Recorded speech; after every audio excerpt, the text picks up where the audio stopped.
This is the Year 2 training video linked to the statutory requirements on exemplification. We're going to begin by looking at the statements within the statutory assessment frameworks and talk about the importance of each one. Just starting with the bottom 4 statements, these are huge requirements to be greater depth. But they are not the be-all and end-all. These are the technical requirements, using the range of punctuation taught at Key Stage 1, including commas in a list of items and apostrophes for contraction and possession, spelling most common exception words correctly, and also spelling words that have suffixes at the end correctly. And they don't have to have joined handwriting, but they do need the strokes to join some letters. But it's the top 2 statements that are absolutely key to children being greater depth. You know the children in your class who do have the potential to achieve this standard. They have definite flair.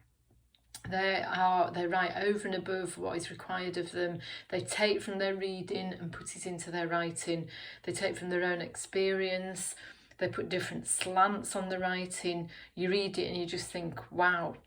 The aim these days with this curriculum is to get as many children to mastery as possible. And mastery means age-related. It doesn't mean greater depth, but there has to be something there for those children who are gifted at writing. And that's what these statements meet. So it's the top one that I've just alluded to. Not just being able to write coherently, as we talked about in the training last week, but also to write effectively. And that's about taking from their reading and putting into their writing.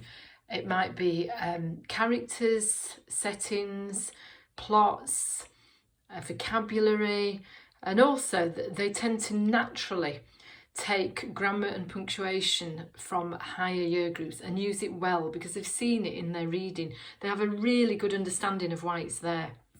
And it's about engaging the reader in that way.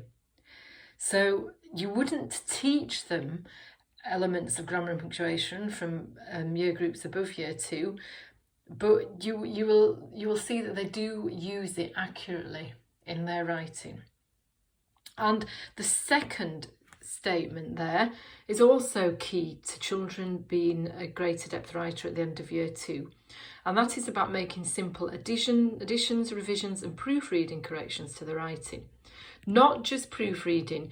I did some work for the Standards and Testing Agency this last year, training lead moderators in other authorities, and that was one of the things that we really looked at in great detail. From their national collection of data and information last year, it was a common misunderstanding that just making proofreading corrections was enough to meet that statement. Just looking for punctuation errors, spelling errors, they may have missed a word out. But it's this that really tells you whether a child is writing at greater depth.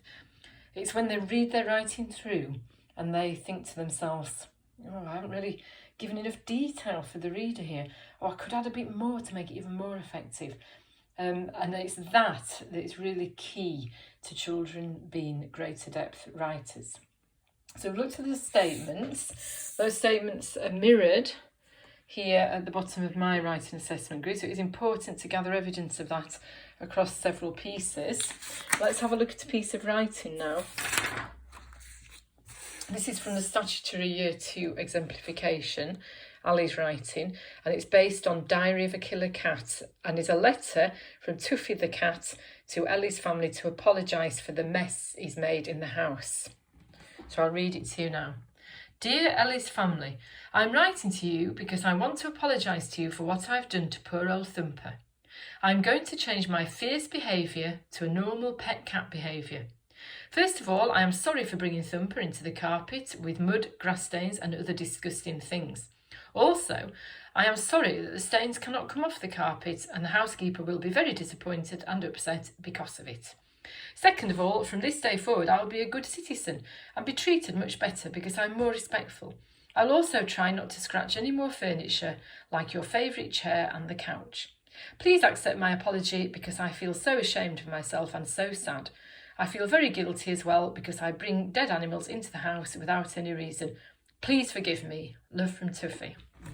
So that's a really nice piece of writing. It's interesting to read. You really feel that the writer is Tuffy, that the writer's really got it into being a cat and knows the audience, Ellie's family, and knows exact purpose for writing. There's a lot of formality in that letter. Sometimes it slips, but things that child might have picked up from his or her reading. Please accept my apology because I'm writing to you because I want to apologise. And things like, the cohesion. First of all, I'm sorry for. Second of all, and then summarising it really nicely. And then that plaintive, please forgive me at the end. I think that's so nice. And that little bit of humour as well. I feel very guilty as well because I bring dead animals into the house without any reason. Really know what it's like to be a cat, this writer does. And thinking about the other criteria, the handwriting, really nice, spelling, pretty much spot on, nice range of punctuation, used well to engage the reader. And as far as editing goes, you've got that addition there, adding cat, because when this writer read it back to check it makes sense and see how effective it was, realised that actually normal pet behaviour could be different kinds of behaviour. So making it more specific and making it to normal pet cat behaviour. Changing the tense there from would to will, and then realising that there's some words missed out there. First of all, I am sorry for, and then putting one in there as well. So that they've then produced this really nice piece of writing. And of course, every piece of writing has to be as good as this. And I would say from February onwards, if you're moderated, a moderator will be expecting to see consistency from February onwards in every single piece for different purposes, different audiences. And I would say as a top tip, pull away from specific success criteria and waggles for your higher ability writers. That can sometimes hinder them because they really want to show what they can do. Then they contrive it, they do it too many times, shoving things in for the sake of it. Give them a little bit of freedom and they will really come into their own and show you what they can do. Maybe give them a little bit of a different slant on the task too, so that again, they can show you what they can do, what they can bring to their own writing from the reading and from their own experience.